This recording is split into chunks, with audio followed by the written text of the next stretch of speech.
Assalamualaikum warahmatullahi wabarakatuh.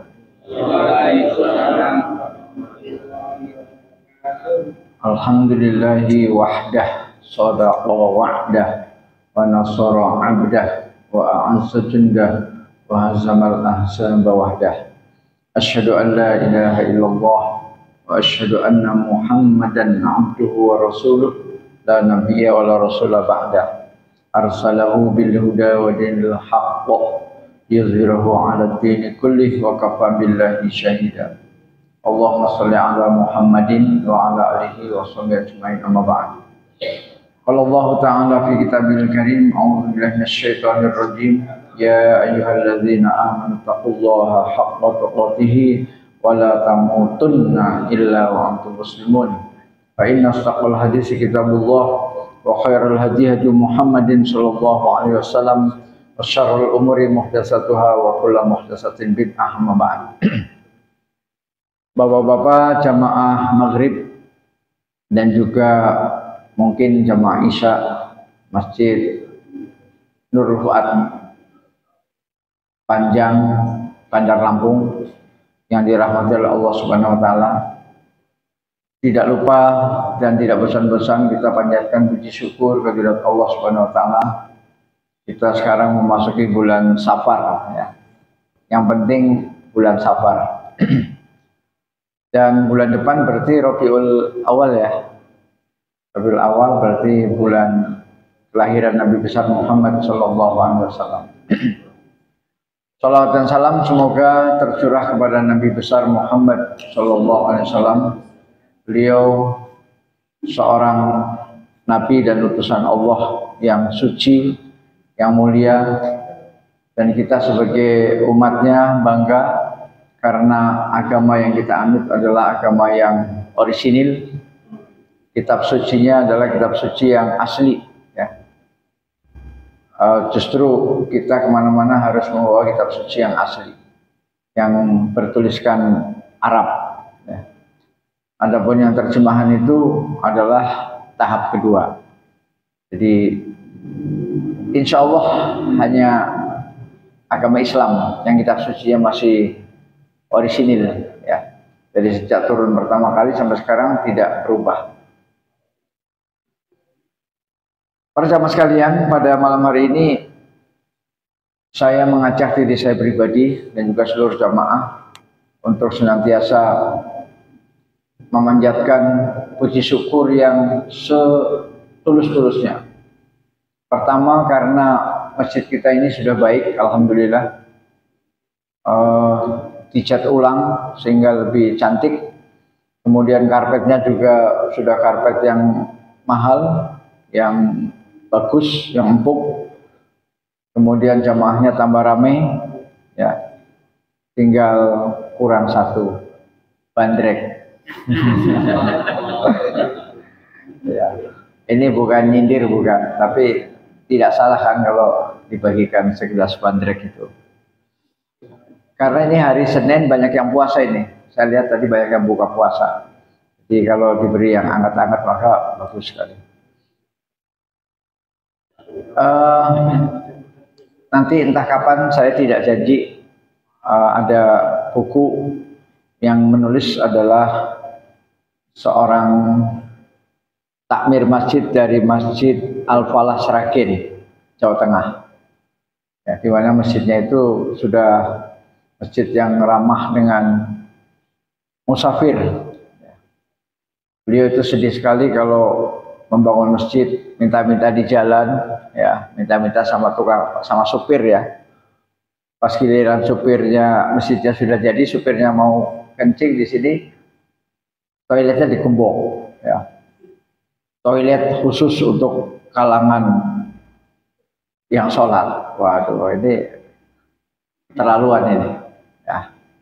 Padahal si supir itu ikut nyumbang itu ketika minta-minta di pinggir jalan. Dan beliau juga termasuk takmir masjid yang punya daya dobrak yang luar biasa. Karena apa? Karena berani menulis masjid buka 24 jam. 24 jam. Beliau itu paling sedih kalau habis sholat isya masjid gembong. Habis sholat isya masjid gembong. Sehingga musafir tidak bisa istirahat. Padahal musafir itu termasuk bagian dari syariat Islam yang harus dilayani. Namanya musafir. Musafir itu jauh dari istri, jauh dari rumah, jauh dari kampung, jauh dari mana-mana musafir. Kemana tempat mengadunya? Ya di masjid. Kok malah masjidnya digembok? Sehingga musafirnya itu harus tidur di selasar di luar yang kedinginan. Ya kedinginan. Karena di luar nggak ada karpet. Ya. Nggak apa-apa musafir tidur di karpet, nggak apa-apa. Yang penting kita beri paling belakang lah ya. Ya paling kalimatnya jangan ngeces ya, paling itu aja. Paling kalimatnya begitu, jangan ngeces ya. Kalau ngorok susah untuk dilawan lah. Kalau ngorok semua orang ngorok lah ya. Jadi itu ada bukunya, Bu. Kemarin baru saja saya beli, harganya murah cuma 100. Bukunya bagus untuk mendobrak manajemen masjid yang tradisional, manajemen masjid yang ortodok, ya tradisional ortodok. Habis isya digembok, kemudian jamaah belum pada pulang, udah dimatikan semuanya AC-nya udah dimatikan, tik tik tik tik tik tik tik, udah dimatikan semua. Ya alasannya benora poros, nah itu alasannya. Nanti kapan-kapan buku itu yang jual dari ini Pak, kemarin dari acara pertemuan dengan pimpinan wilayah Muhammadiyah. Baik, untuk masjid kita tidak bahas malam ini. Malam ini masih membahas a'udzubillahi minasyaitonir rajim, syiratal ladzina an'amta 'alaihim ghairil maghdubi 'alaihim waladdallin. Kita masih bahas itu jalannya orang-orang yang telah engkau beri nikmat. Syiratal ladzina an'amta 'alaihim, jalannya orang-orang yang telah engkau beri nikmat atas mereka. Ghairil maghdubi 'alaihim waladdallin, bukan jalannya orang-orang yang engkau murkai dan bukan jalannya orang-orang yang tersesat. Ini akan kita bahas pada malam hari ini. Dalam kitab Madarijus Salikin yang ditulis oleh Al-Imam Ibnul Qayyim Al-Jauziyah disebutkan bahwa bisa disimpulkan dari orang-orang yang diberi nikmat dan perbedaan mereka dari golongan yang mendapatkan murka dan golongan yang sesat. Jadi ada 3 golongan, Pak. Golongan yang pertama adalah syiratal ladzina an'amta 'alaihim. Itu golongan orang-orang yang mendapatkan nikmat. Itu golongan pertama. Golongan yang kedua adalah al-maghdub 'alaih. Ya, orang yang dimurkai Allah. Ya, al-maghdub. Golongan yang ketiga adalah ad-dallin, yaitu orang yang sesat. Nah, jadi ada 3 golongan, Pak, ya, dari ayat itu. Ditilik dari pengetahuan tentang kebenaran dan pengamalannya, maka manusia bisa dibagi menjadi 3 golongan ini. Golongan yang diberi nikmat, golongan yang mendapatkan murka, dan yang sesat. Hamba ada yang mengetahui kebenaran dan ada yang tidak mengetahuinya. Jadi cara membaginya ya, Al-Imam Ibnul Qayyim adalah dari pengetahuan tentang kebenaran dan pengamalannya. Jadi cara membaginya adalah pertama pengetahuan tentang kebenaran, ya, kebenaran. Jadi pengetahuan tentang kebenaran manusia itu terbagi menjadi 2. Ada yang tahu kebenaran, ada yang tidak tahu kebenaran. Ada 2, Pak. Jadi penggolongan pertama adalah dari pengetahuan tentang kebenaran, tentang al-haq, tentang wahyu ilahi. Nah, pengetahuan tentang kebenaran manusia ada 2 macam. Ada 2 macam. Ada yang tahu kebenaran, ada yang tidak tahu kebenaran. Kemudian yang tahu kebenaran kita bagi lagi menjadi 2. Yang tahu ya Pak ya. Misalnya yang tidak tahu sebelah sini, ya, sebelah sini. Yang tahu sebelah sini. Yang tahu itu dibagi lagi menjadi 2, yaitu tahu kebenaran tapi mengamalkan, tahu kebenaran tapi tidak mau mengamalkan. Nah, Dia ada pertama tahu dan tidak tahu, ya Pak ya. Nah, nanti di sini disebutkan bahwa yang tidak tahu kebenaran itu adalah orang-orang yang sesat. Yang namanya tidak tahu kebenaran. Tidak tahu kebenaran berarti tidak mendapatkan petunjuk. Tidak mendapatkan hidayah. Berarti dia sesat. Itu golongan yang tidak tahu kebenaran. Inilah yang ad-dallin. Nah, itu yang sebelah sini. Nah, yang sebelah sini, yang tahu kebenaran, kita bagi dua, Pak. Tahu kebenaran tapi mengamalkan, tahu kebenaran tapi tidak mau mengamalkan. Ya, namanya jargoni atau ngeyel atau apalah, ya fasik, ya zolim. Ya. Jadi yang tahu kebenaran dibagi menjadi dua. Tahu kebenaran dan mengamalkan, mempraktekkan, mengerjakan. Tahu kebenaran tapi emoh. Nah, yang tahu kebenaran kemudian tidak mau mempraktekkan, ini adalah al-maghdub. Bahaya, Pak. Ya. Tahu kebenaran tapi tidak mau mempraktekkan, maka dia al-maghdub, orang yang dimurkai Allah. Yang mana yang an'amta alaihim? Yang an'amta alaihim yang ini, ya, yaitu tahu kebenaran dan mengamalkan. Nah, inilah yang akan kita miliki atau yang kita kejar, Pak. Jadi saya, bapak-bapak, ya, saya mengajak lah ya, mari kita menjadi golongan yang pertama, yaitu siratal ladzina an'amta alaihim, yaitu tahu kebenaran dan mau mengamalkan. Ya tentu halangannya banyak, Pak. Kadang-kadang halangannya dari kawan sendiri, kadang-kadang halangannya dari istri, kadang-kadang dari tetangga, kadang-kadang mungkin dari pemerintah, kadang-kadang ya, kadang-kadang. Oke. Hamba ada yang mengetahui kebenaran dan ada yang tidak mengetahuinya. Yang mengetahui kebenaran, ada yang mengamalkan kewajibannya dan ada yang menentangnya. Ya. Inilah macam-macam orang mukallaf. Ya, orang mukallaf itu adalah orang yang bukan mu'alaf ya. Kadang-kadang kita suka salah dengar, Pak. Mu'alaf, bukan mu'alaf. Kalau mu'alaf itu yang dari non-Islam masuk menjadi Islam, itu mu'alaf. Pakainya A, mu'alaf. Tapi kalau mukallaf pakainya kaf. Mukallaf pakainya kaf atau K ya, K. Nah, kalau mukallaf adalah orang-orang yang sudah melewati masa kanak-kanak, sudah akil balik. Ya. Siapa saja yang sudah akil balik, siapa saja yang sudah akil balik, akalnya sehat dan umurnya sudah melewati masa anak-anak, sudah mimpi basah, sudah head, itu namanya mukallaf. Ya. Inilah macam-macam orang mukallaf. Orang yang mengetahui kebenaran dan mengamalkannya adalah orang yang mendapatkan rahmat. Dialah yang mensucikan dirinya dengan ilmu yang bermanfaat dan amal soleh, dan dialah yang beruntung. Jadi itulah golongan pertama, Pak. Siratal ladzina an'amta alaihim. Ya. Jadi yang siratal ladzina an'amta alaihim adalah orang yang mengetahui kebenaran, tahu kebenaran. Ketika ditanya, Pak Iswandi, sholat wajib apa enggak? Oh, wajib, Pak Ustaz. Ya. Pak Iswandi, zina haram apa enggak? Haram.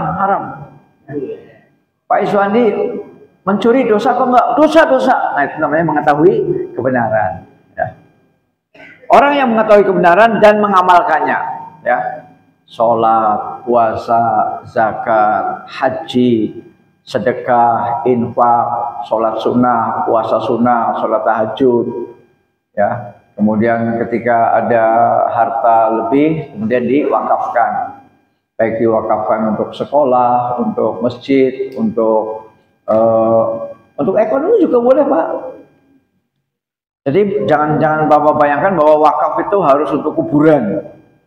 Oh, Ustaz, saya mau wakaf. Untuk apa ini? Untuk kuburan. Itu boleh, untuk makam. Ya.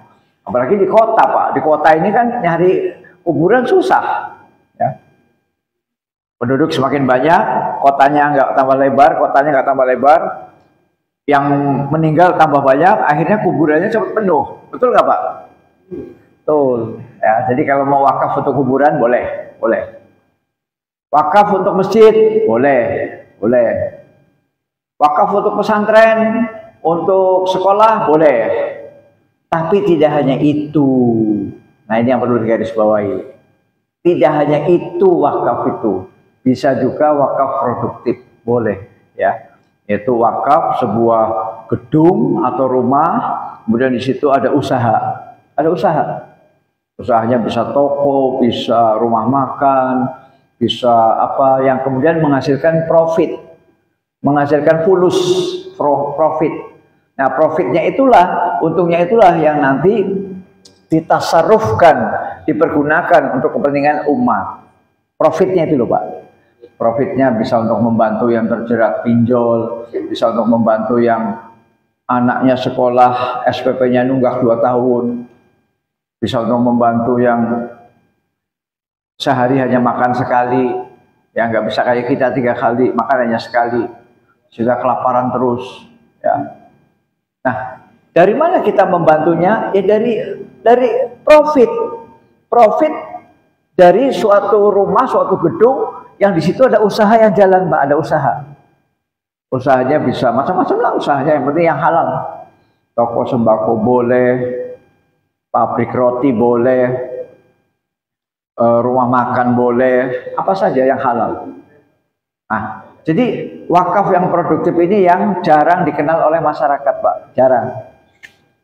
Kebanyakan wakaf itu untuk kuburan, untuk masjid, untuk sekolah, untuk pesantren, madrasah. Itu bagus, nggak salah nggak. Tapi bukan hanya itu, bukan. Wakaf justru untuk saat ini penting untuk kita pikirkan wakaf produktif, ya. Jadi misalnya Bapak punya ruko 5 pintu, 1, 2, 3, 4, 5. Nah, kemudian panggil pengurus masjid atau manggil siapalah ya, pimpinan Muhammadiyah, Pak, ini ruko yang pinggir ini saya wakafkan. Nah, lengkap beserta isinya. Isinya ada sembako lengkap. Ya, kalau dihitung jenderal, total jenderal harganya mungkin 500 juta, setengah M. Ya, ruko beserta isinya saya wakafkan. Nah, kalau sudah wakaf, maka nanti keuntungannya bukan untuk pribadi, bukan. Ya, dan yang memberi wakaf tidak boleh mencabut kembali, nggak boleh. Dan itu tidak boleh diwariskan kepada anaknya, tidak boleh dijual belikan, ya tidak boleh. Sudah betul-betul wakaf itu berasal dari kata wakof. Wakof itu artinya berhenti. Jadi itu sudah milik Allah yang dikelola oleh penerima wakaf. Penerima wakaf namanya nazir, ya. Nah, nanti wakaf itu harus tercatat di KUA, Kantor Urusan Agama. Tercatat, Pak.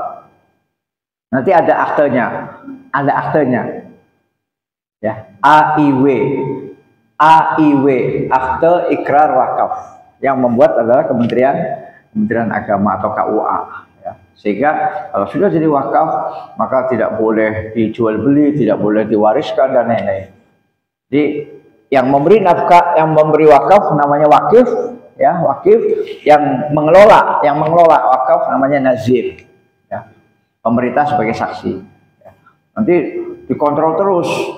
Untungnya berapa, kalau rugi, kenapa rugi, manajemennya harus segera diganti, ya. Kalau misalnya dagang sembako rugi terus, kok bisa rugi?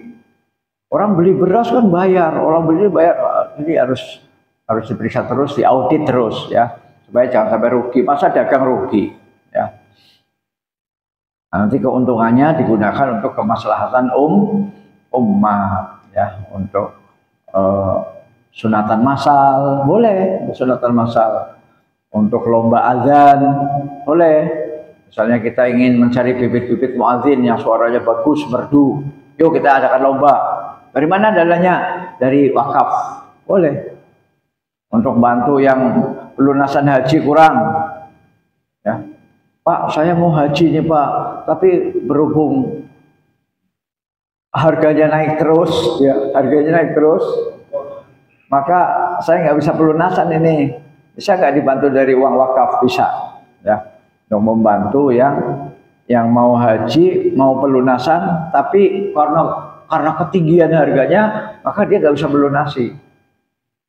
Sehingga akhirnya ada yang sampai, dah saya batal lah nggak jadi haji. Padahal sudah nunggu 15 tahun. Ya. Nah, mudah-mudahan kita doakan Pak ya, kita doakan mudah-mudahan rezimnya akan datang bisa menurunkan ongkos naik haji. Amin. Amin ya. Kita doakan saja ya. Siapa tahu nanti ongkos naik haji bisa 40 juta sehingga kalau sudah setor 25 tinggal pelunasannya tinggal 15 ya. Insya Allah kalau 15 kan ringan ya. Ringan insya Allah. Jadi kalau pelunasan 35, hah? DP-nya aja selawe, pelunasannya 35. Nah, itu bisa mati sambil berdiri itu. Ya. Kita doakan saja Pak. Kita doakan semoga, karena kan nanti Pak Prabowo dilantik kapan Pak? Pak Prabowo dilantik 20 Oktober ya. Mudah-mudahan nanti dapat menteri agama yang lebih sempurna, lebih bagus. Ya. Amin. Baik, kita lanjutkan. Orang yang mengetahui kebenaran, yang tahu kebenaran Mbak ya, tahu, ditanya, Pak, hukumnya sholat apa Pak? Wajib. Pak, hukumnya puasa Ramadan apa Pak? Wajib. Ah, tahu kebenaran ya. Orang yang mengetahui kebenaran dan mengamalkannya, dia juga mempraktekkan, mengamalkan, adalah orang yang mendapatkan rahmat. Ya. Jadi berbahagialah Bapak-bapak kalau kita tahu kebenaran dan kita juga mengamalkan. Dan insya Allah yang di ruangan ini sudah termasuk siratal ladzina an'amta alaihim ya, yang di ruangan ini. Kenapa? Karena dengan ikut pengajian kan berarti tahu kebenaran. Ya. Kemudian mau sholat berarti sudah mengamalkan kan? Sudah mengamalkan insya Allah. Ya.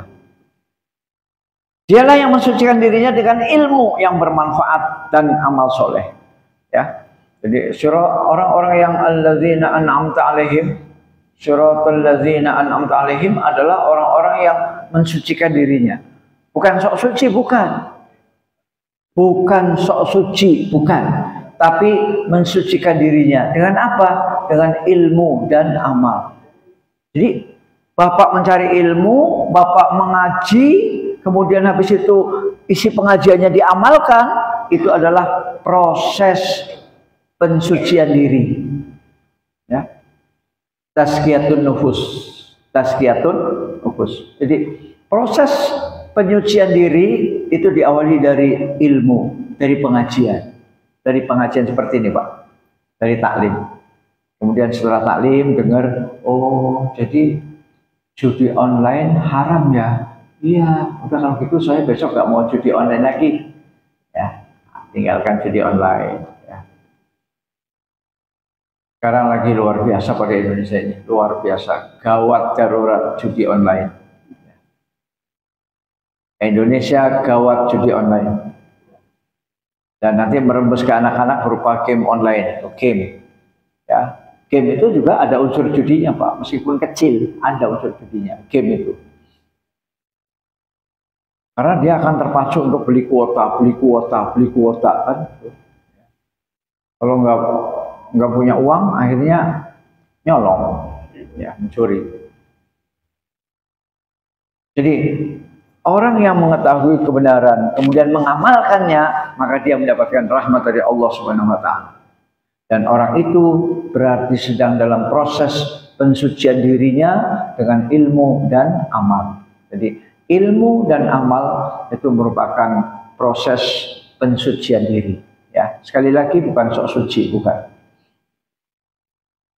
Dan dialah yang beruntung, ya, dialah yang beruntung. Sehingga dalam surat Al-Baqarah disebutkan, min dzalikal kitabul la raiba fihi hudal lil muttaqin alladzina yu'minuna bil ghaibi wa yuqimunas salata wa mimma razaqnahum yunfiqun walladzina yu'minuna bima unzila ilayka wa ma unzila min qablik wa bil akhirati hum yuqinun ulaika ala hudan min rabbihim wa ulaika humul muflihun. Ya. Mereka lah orang-orang yang mendapatkan petunjuk dari Robnya, dan mereka lah orang-orang yang beruntung. Ya, itu apa, Al-Baqarah ayat 5 ya. Al-Baqarah kan diawali dari Alif Lam Mim ya, Alif Lam Mim, kemudian ayat 5-nya adalah ulaika ala hudam min rabbihim wa ulaika humul muflihun. Nah, itulah orang-orang yang paham kebenaran, tahu kebenaran, tahu isi wahyu Allah, tahu isi sabda-sabda Rasulullah. Tentunya yang dimaksud tahu ini bukan tahu seluruhnya, Pak, bukan tahu seluruhnya, tetapi tahu yang secara garis besar ya. Terutama yang wajib-wajib dulu, Pak, yang wajib-wajib dulu ya. Kalau misalnya Bapak tahu nggak ilmu nahwu, ilmu sorof, Bapak tahu nggak ilmu balaghah ma'ani, ya, itu bukan sebuah kewajiban, bukan ya. Itu hanya kewajiban tertentu kepada orang-orang yang ilmunya sudah sampai ke sana, harus lughatul arabiyyah, bahasa Arab ya, dan segala macam. Jadi kalau untuk kita kaum masyarakat umum, cukup pertama kali mengetahui yang wajib-wajib dulu, yang fardu dulu, yang rukun dulu ya. Sehingga jangan sampai ada di antara kita yang ditanya tentang sholat, dia bilang, hah? Apa? Sholat? Apa itu? Bu, kurang ngerti. Panganan apa itu? Oh, malah jawabnya panganan apa? Ya. Pikirannya sholat itu kayak getuk gitu loh, ya, atau kata kayak getuk goreng. Nah, kalau sampai begitu ya namanya kita musibah, Pak ya. Memang zaman saya kecil itu saya nggak diajari sholat. Saya kecil, Pak, saya diajarinya itu sembahyang. Sembahyang durung, nah, makanya kalimatnya sembahyang. Terus saya kecil, Pak, setelah saya besar saya tahu ternyata sembahyang itu kata yang kurang tepat, karena itu berasal dari kata sembah hiang. Nah ya, sembah hiang. Nah, sedangkan hiang itu kan salah satu ataupun nama dewa Hindu kan, Sang Hyang Widi ya, Sang Hyang Widi Wase. Jadi kita tidak menggunakan kata sembahyang lagi ya, tapi kita gunakan kata sholat ya. Nah, seperti kemarin saya baru ngobrol sama kawan ya, itu ketika saya menceritakan bahwa saat ini luar biasa apa namanya kebijakan-kebijakan yang disampaikan oleh pemerintah yang berkaitan dengan pemberian alat kontrasepsi untuk anak-anak sekolah, itu saya sedih sekali, Pak. Kok anak sekolah dikasih alat kontrasepsi ya, katanya tujuannya supaya nanti kalau pas berhubungan badan tidak hamil dan lain-lain. Loh, kok malah apa namanya ke arah sana ya. Itu kan sama saja dengan melegalkan perzinahan. Mestinya bukan begitu caranya. Oke lah, katakanlah kata kawan saya itu, misalnya banyak sekali yang anak-anak SMA yang sudah berhubungan badan, misalnya begitu. Ya bagaimana kita memberikan solusi yang terbaik? Solusinya sebenarnya di masjid. Makanya kembali yang namanya takmir masjid itu, bagaimana caranya membuat masjid itu menjadi daya tarik bagi anak-anak muda, Pak. Kalau anak-anak muda SMA Risma itu sudah ke masjid, maka insya Allah dia tidak akan melakukan perbuatan-perbuatan zina ataupun hubungan badan di luar nikah. Ya, sehingga mereka tidak merasa berdosa itu hubungan badan di luar nikah itu, nggak merasa berdosa. Apakah guru agamanya belum pernah menerangkan? Wallahu a'lam. Guru agama. Apakah guru agamanya menerangkan tapi dianya tidur? Wallahu a'lam. Ya. Jadi pemberian alat kontrasepsi itu tidak tepat. Ya, tidak tepat. Justru itu akan menumbuh suburkan perzinahan. Sehingga yang belum pernah berhubungan badan dia akan nyoba-nyoba. Oh, mumpung ada kondom, ada ini segala macam, akhirnya nyoba-nyoba. Na'udzubillah min dzalik. Nah, inilah yang kita sedihkan dengan kebijakan-kebijakan yang terbaru. Ya. cukup memprihatinkan. Ya, kita berdoa juga mudah-mudahan rezim yang akan datang, yang akan dilantik 20 Oktober ini bisa lebih baik, sehingga memang kadang-kadang itu kerjasama yang erat antara pemerintah dengan DPR, ya kan? Kerjasama yang erat kan Pak, yang erat. Ya, pemerintah misalnya perlu A, DPR gimana, setuju nggak? Nah, tuh, kalau ternyata DPR-nya nah, ya berarti podo wae kan. Ya, berarti sami mawon gegoh gawuh ya. Gegoh gawuh. Dosanya bareng ya. Tapi kalau misalnya pemerintah mau A, terus DPR bilang jangan A, B saja. Nah, itu bagus. Nanti ketemu di tengah-tengah. Ya tergantung A-nya ini apa. Kalau A-nya itu bagus ya nggak apa-apa. Misalnya presiden mengusulkan A, tahu-tahu yang A ini bagus. Nah, maka dari DPR harus setuju dong, harus setuju ya, sehingga apa, dapat pahala bareng. Ya. Nah, jadi itu yang keprihatinan kita Pak. Orang yang mengetahui kebenaran namun mengikuti hawa nafsunya, nah ini Pak, ini bagian yang kedua Pak.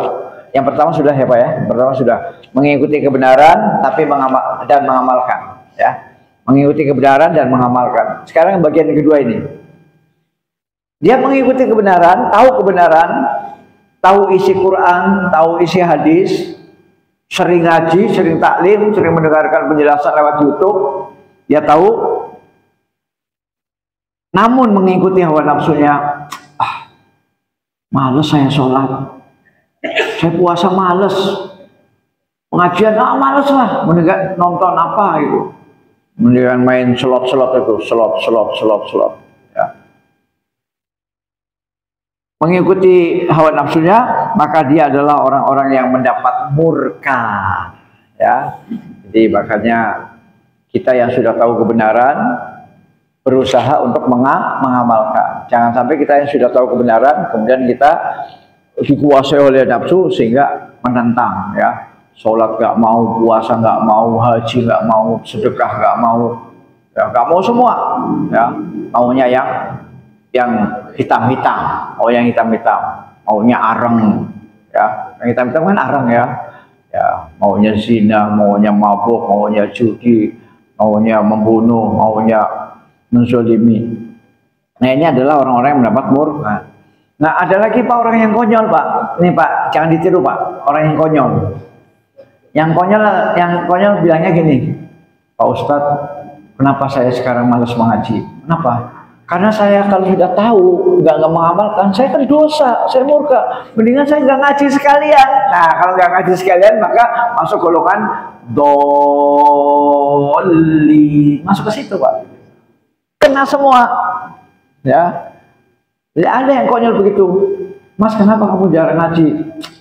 Saya daripada tahu kebenaran, tapi saya nggak mengamalkan, mendingan saya nggak tahu sama sekali. Nah, kalau nggak tahu sama sekali, maksudnya golongan waladhdallin. Ya, jadi semua sudah ada kolamnya semua Pak.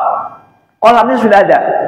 Kalau yang berprinsip, Ustadz saya nggak mau ngaji sekarang, saya mendingan nggak tahu sama sekali daripada saya tahu tapi nggak mengamalkan. Nah, yang begitu itu masuk golongan waladhdallin. Ya, yang tahu kebenaran tapi nggak mau mengamalkan masuk ghairil maghdub, ya, al-maghdub. Ya. Nah, yang siratal ladzina an'amta alaihim, yang an'amta alaihim itulah yang mengetahui kebenaran, paham kebenaran dan mengamalkan. Ya. Ini penting sekali Pak, pembagian seperti ini. Dan ini belum banyak diterangkan. Cobalah Bapak keliling ke pengajian-pengajian itu, belum banyak diterangkan seperti ini.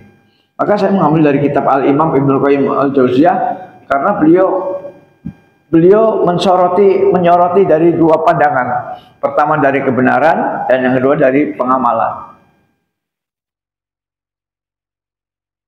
Sedangkan orang yang tidak mengetahui kebenaran adalah orang yang sesat. Nah, itu tadi Pak.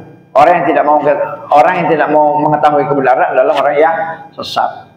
Sehingga orang yang sesat itu betul-betul dia tidak tahu petunjuk. Tidak tahu petunjuk, bablas. Sehingga yang halal dikatakan haram, yang haram dikatakan halal. Ya, Yang putih dikatakan hitam, yang hitam dikatakan putih.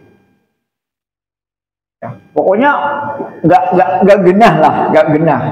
Jadi tabrak sana, tabrak sini Pak, tabrak sana, tabrak sini, tabrak sana, tabrak sini. Nah, itu yang waladhdallin. Orang yang mendapatkan murka adalah orang yang tersesat dari hidayah amal. Ya, kembali ke yang sini nih Pak. Orang yang mendapatkan murka adalah orang yang tersesat dari hidayah amal. Hidayah amal. Digaris bawahi Pak. Hidayah amal. Jadi dia itu untuk beramal itu sulit Pak.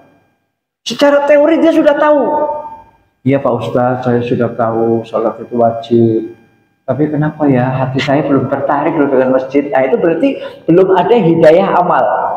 Hidayah yang akan mendorong dia untuk beramal. Hidayah taufik namanya.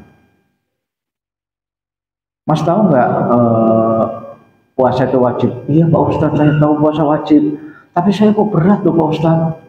Saya orang-orang pada puasa, saya pura-pura puasa, tapi nanti siang hari saya masuk rumah makan kaki 5, ya karena kelihatan kakinya aja gitu, ya badannya tertutup kan, tertutup satir hordeng, tapi kakinya kelihatan. Nah, yang seperti ini adalah orang yang tersesat dari hidayah amal. Jadi dia belum dapat hidayah dari segi amal Pak, dari segi amal. Dia belum tertarik untuk mengamalkan, belum tertarik. Kalau ditanya tentang paham, paham Pak, paham. Mas, kamu tahu nggak selingkuh itu haram? Kemudian selingkuh, berzina, pelacur haram, tahu. Tapi kamu kenapa setiap malam tertentu masih ke apa lokalisasi? Iya, itu sih kebiasaan saya dari muda, susah untuk hilangkan Pak Ustadz. Nah berarti dia belum dapat hidayah amal. Hidayah untuk meninggalkan kemaksiatan dia belum dapat hidayah amal. Orang yang tersesat mendapat murka karena kesesatannya dari ilmu, ya. Jadi orang yang tersesat tadi, yang waladhdallin, ya, yang tersesat tadi adalah orang yang tersesat mendapatkan murka karena kesesatannya dari ilmu yang harus diketahuinya dan amal yang harus dikerjakannya. Jadi yang ad-dhalin ini sebenarnya berat Pak, yang ad-dhalin. Kenapa? Karena dia tersesat dua-duanya. Sesat dari ilmu karena nggak tahu apa-apa, Kemudian sesat dari amal. Oh, bagaimana bisa beramal? Wong tahu aja enggak. Tahu saja enggak. Bagaimana mau mengamalkan? Ketika ditanya misalnya, Pak, menurut Bapak haji hukumnya apa? Haji. Bu, ya orang ngerti. Ngerti aja enggak? Ya. Ketika ditanya, Pak, Bapak pernah dengar enggak wudhu itu? Wudhu? Apa itu? Jadi tahu saja enggak? Jadi itu udah kesesatan dari segi ilmu, ya. Apalagi boro-boro beramal, ya. Wong ngerti wae ora, ya, ngerti saja tidak. Nah, jadi orang yang tersesat itu sebenarnya kesesatannya double, Pak. Yang waladhdallin itu kesesatannya double, sesat ilmu dan sesat amal. Ya, berat, Pak. Orang yang tersesat mendapatkan murka karena kesesatannya dari ilmu yang harus diketahuinya dan amal yang harus dikerjakannya. Ya. Jadi orang yang tersesat itu juga sebenarnya mendapatkan murka, Pak. Sebenarnya, ya, sebenarnya mendapatkan murka. Masing-masing di antara keduanya sesat dan mendapatkan murka. Jadi baik yang ghairil maghdubi itu sesat dan dapat murka. Waladhdallin itu juga sebenarnya sesat dan dapat murka. Ya, semuanya dapat murka. Semuanya sesat dan dapat murka, baik yang ghairil maghdubi maupun yang waladhdallin, ya. Pokoknya yang aman yang inilah, Pak, yang aman yang ini, yaitu siratal ladzina an'amta alaihim, itu aman, ya. Tapi orang yang tidak beramal berdasarkan kebenaran, setelah dia mengetahui kebenaran, jauh lebih layak mendapatkan murka, ya. Imam Ibnul Qayyim mengatakan dalam kitab ini, karena itu orang-orang Yahudi lebih layak mendapat murka. Menurut Al-Imam Ibnu Qayyim Al-Jauziyah, orang-orang Yahudi itu lebih pas masuk ke dalam golongan ghairil maghdubi, orang yang mendapatkan murka. Kenapa mendapatkan murka? Apakah orang-orang Yahudi itu tahu kebenaran? Tahu nggak Pak? Tahu. Tahu. Orang Yahudi itu tahu isi Taurat Pak. Karena Taurat dengan Al-Quran itu beda-beda tipis Pak. Taurat yang dibawa Nabi Musa alaihissalam, Taurat dengan Al-Quran yang dibawa Nabi Muhammad itu beda tipis. Jadi orang Yahudi itu tahu isi Taurat Pak. Tahu bahwa kita disuruh sholat, kita disuruh menyembah Allah, kita disuruh bertauhid, kita disuruh zakat, kita tidak boleh mencuri, tidak boleh berzina, tidak boleh memakan babi. Itu orang Yahudi tahu. Isi Taurat itu lengkap Pak, isi Taurat. Dan bahwa kita harus berhukum dengan hukum Taurat. Ya. Apabila ada yang bertikai, ada yang ribut, ada yang cekcok, kemudian diadili kan Pak. Ada yang bertikai, ya, ada yang bertikai, ada yang cekcok, ya, ada yang berselisih. Kemudian kan disidangkan. Nah, sidangnya itu harus berdasarkan kitab Taurat, harus. Tidak boleh memutuskan perkara dengan kitab di luar Taurat, nggak boleh. Dan orang Yahudi itu tahu Pak, tahu. Orang Yahudi itu melotok isi Taurat itu. Hanya kemudian Taurat itu sebagian besar disimpan Pak, disimpan. Kemudian yang sebagian kecil yang dibagikan. Jadi sebagian besar isi Taurat itu disimpan. Yaitu nanti bisa kita pelajari dalam tafsir surat Al-Qasas ada Pak. Dalam tafsir surat Al-Qasas. Dan videonya sudah saya buat. Sudah ada videonya. Bapak buka aja lah di video saya. Muhammad Nurdin Official. Ya. Jadi orang Yahudi itu tahu tentang Taurat Pak. Tapi Taurat itu sebagian besar disimpan Pak. Disimpan. Tidak disampaikan kepada umat. Tidak disampaikan. Yang disampaikan kepada umat adalah sebagian kecil. Nah, itulah jahatnya orang-orang Yahudi di situ. Ya. Jadi orang Yahudi itu tahu kebenaran, ya, tahu kebenaran Pak, tahu. Tetapi orang Yahudi tidak mau mengamalkan kebenaran. Buktinya apa? Buktinya sebagian besar Taurat disimpan. Ya. Makanya Al-Imam Ibnu Qayyim mengatakan bahwa orang Yahudi lebih layak mendapatkan murka. Sedangkan orang yang tidak mengetahui kebenaran lebih pas disebut sebagai orang sesat. Dan inilah sifat yang layak diberikan kepada orang-orang Nasoro. Jadi orang Nasoro, ya, orang Nasoro, orang Nasrani, menurut Al-Imam Ibnu Qayyim Al-Jauziyah lebih tepat dikatakan sebagai ad-dallin. Ya. Jadi orang Yahudi adalah al-maghdub, ya, al-maghdub. Orang Nasara adalah ad-dallin. Nah, inilah kesimpulan dari Al-Imam Ibnu Qayyim Al-Jauziyah.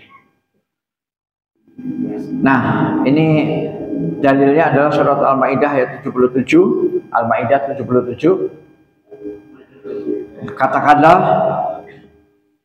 hai ahli kitab, janganlah kalian berlebih-lebihan melampaui batas dengan cara tidak benar dalam agama kalian. Dan janganlah kalian mengikuti hawa nafsu orang-orang yang telah sesat dahulunya sebelum kedatangan Muhammad. Dan mereka telah menyesatkan kebanyakan manusia. Dan mereka tersesat dari jalan yang lurus. Al-Maidah 77. Nah, ternyata Al-Maidah 77 itu terbagi menjadi dua Pak. Jadi bagian atasnya adalah tentang Yahudi, bagian atasnya, bagian bawahnya adalah tentang orang Nasrani. Ya. Hai ahli kitab, janganlah kalian berlebih-lebihan melampaui batas dengan cara tidak benar dalam agama kalian. Ini adalah untuk orang Yahudi. Jadi orang Yahudi itu di dalam Al-Quran disebut sebagai ghulu, yaitu berlebih-lebihan. Nah, sedangkan yang kedua adalah, dan janganlah kalian mengikuti hawa nafsu orang-orang yang telah sesat dahulunya. Nah, ini adalah orang Nasara. Ini surat Al-Maidah ayat 77. Nah, mudah-mudahan kita yang hadir di sini Allah berikan petunjuk dan hidayah sehingga kita menjadi orang-orang yang siratal ladzina an'amta alaihim. Ya, Itu orang mendapatkan rahmat dan nikmat dari Allah, baik nikmat ilmu maupun nikmat amal, ya. Sehingga setelah kita pengajian ini harus ada niat, Pak, untuk mengamalkan kebenaran. Ya, wabillahi taufiq wal hidayah. Assalamualaikum warahmatullahi wabarakatuh.